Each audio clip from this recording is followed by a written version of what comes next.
Hey folks, this is Best in Slot with a late night news drop for Jurassic World Dominion, and well, you're looking at it. It is this gorgeous up-close shot, probably the very best look we've had yet at a Jurassic World Dominion dinosaur, other than, from the teaser trailer, from the prologue and stuff like that. This is, of course, the Parasaurolophus in its brand new Dominion design. This was tweeted out a moment ago by Colin Treverrow, saying this time we used real ones. Obviously a shout out to the incredible work done at bringing this animal to life. The first thing I want to talk about very quickly, I want to ask you guys, is this real? I mean, it's not real, it's not an actual para, but is it CGI? Is it a maquette? Is it a puppet? Is it animatronic? What is it?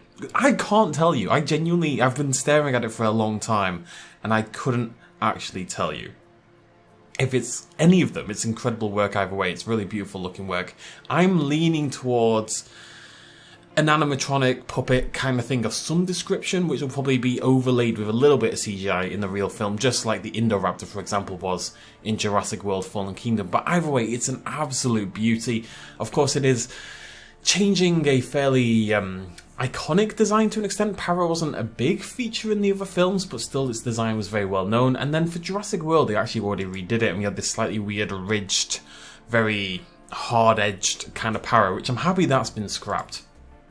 And we've got this brand new one here. Now, of course, this one did show up fairly recently in an image with, I didn't show it here on the channel, but we'll do it now, with Chris Pratt kind of taming a wild one. Very reminiscent of his stance back in Jurassic World, the first film, and a little bit reminiscent of the game trail scenes from the Lost World Jurassic Park, with the sort of wrangling the wild paras, but this one in a much more wholesome, friendly kind of manner, rather than the wild, really cruel wrangling that we saw in the second film.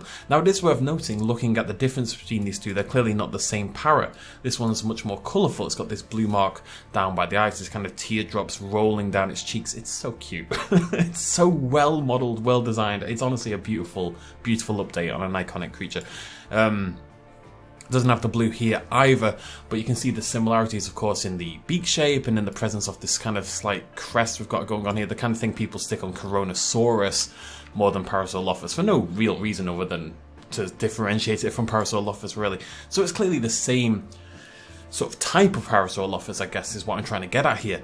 Now, there's two interesting things to note about this then. I would suggest that A, this one's probably the male and this one might be female, because that tends to be how sexual dimorphism is in terms of coloration of animals, but also that this one could be a youngling, I'd say, based on the eye size compared to the size of the head, and also the kind of, I think the skull looks less developed to me. It's less ridged and bony in this area, less detailed. But it's mainly the eyes. They take up it's got big eyes, to say the least. This, I think, is probably a baby of the species. It looks like a baby para to me, which is extra exciting. More dinosaurs like this, more ones that are rendered either immensely realistically or, as it seems to be, really, really beautifully well-made maquettes and puppets and stuff like that coming into the film is the best thing they could possibly be doing. Treverrow, this is his final film in the franchise, probably, let's assume so. I think he's going to want to go out with a bang, and he knows that long-term fans of the franchise, what we like to see is the real animatronics and the real puppetry, even if it is enhanced with CGI. So for these close-up shots for a dinosaur like this, it's fantastic. It is also worth noting, however, that of course this is different from the Jurassic World Parasaurolophus, and of course it's different from the Jurassic Park Parasaurolophus as well. And Treverrow said in an interview a while back when discussing Dominion that if a dinosaur is demonstrably different from the dinosaur we've come to expect, like this para does not look like the regular paras, it's likely a dinosaur made by another company. So this could be a Biosyn Parasaurolophus, it could be a Manticore Parasaurolophus. Who knows what other companies are knocking around these days, maybe InGen's splintered off into a new group or something, but either way, the point is this is not... this is going to be made by one of those rival genetic companies, which we know are now producing dinosaurs all over the world, including seemingly in these frosty, probably Russian environments. I'd guess we know there's hints of Russia in the canon already, but given there is a seemingly mainland US approach to an extent, although we know they go to Malta, I'm not really sure, but my bet has always been on Russia and Siberia in particular. Maybe they're operating out of a base there, maybe they're taking that canon that InGen, or Masrani I should say, have a base in Siberia, and they're kind of transplanting that onto someone else. Or maybe there's loads of good fossils to dig up in the area. It's a very exciting genetic wonderland, so lots of companies are moving in there. Maybe Russia could be a thing, that they're fairly chill on the whole genetic amalgamation kind of thing, so companies kind of move that, kind of the way that people like put companies into the Cayman Islands and stuff like that. It could be the same kind of deal with Siberia. We'll have to wait and see. Either way, a stunning looking creature. I've talked about this before, I'm not going to harp on about it. I was not a big fan of Fallen Kingdom. Jurassic World I'm okay on, I've warmed up to over time a little bit, but I didn't like Fallen Kingdom. And I was apprehensive about Dominion, to say the least. But seeing stuff like this gives me just a little boost of confidence. Just a little one. You know, there's so much more to a film than beautiful dinosaur designs, but if it at least has beautiful dinosaur designs, as this is, as the prologue has, that's a big step forward for me, and if I take nothing else away from the film, I'll take that. So, only other thing I want to talk about very quickly, just because I didn't talk about it on the channel, is this image right here. You guys, I'm sure you've seen this discussed to death already, so I just want to showcase it for those who haven't seen it. Total Film did it's basically the first proper exclusive image we got.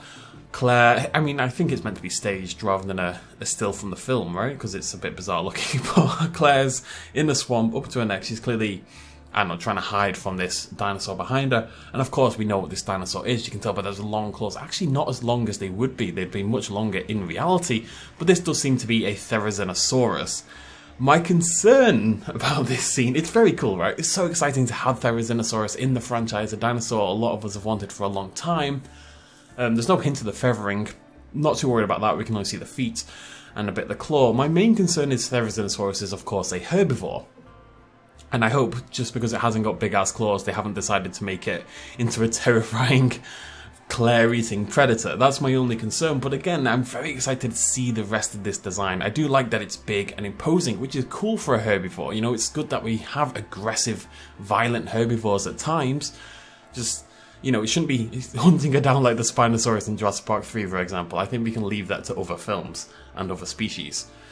But yes, some exciting stuff coming out at the moment. This is just every time I look at it, I get a little giddy.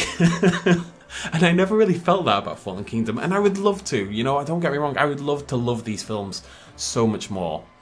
The interesting thing is, to add as a final little takeaway, this is yet another design that Jurassic World Evolution 2 may have to contend with. It's going to be very interesting to see what happens come the summer for Jurassic World Evolution 2, because you've got to assume they would do a Dominion update. I think we all expect a Chaos Theory mode. I think a lot of us expect a campaign mode extension, and of course we want the new dinosaurs.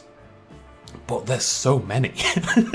There's like 12 species or something, if not more, when you include the ones like the Parasaurolophus, like the Giga, that would need redesigns to match Dominion. So it's going to be very interesting to see what happens, because it's a lot of work for a free DLC. It's a ton of work, and it would be the biggest DLC they've ever released for an Evolution game. So I'm keenly keeping an eye on that. I'm very curious to see what direction that goes. Let me know what you think about this para and the other images in the comment section down below. How do you think Evolution 2 will handle these, and are you excited for Jurassic World Dominion?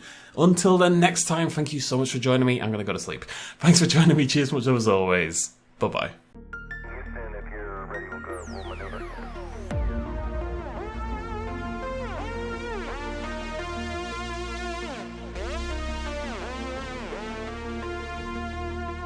Reaching out.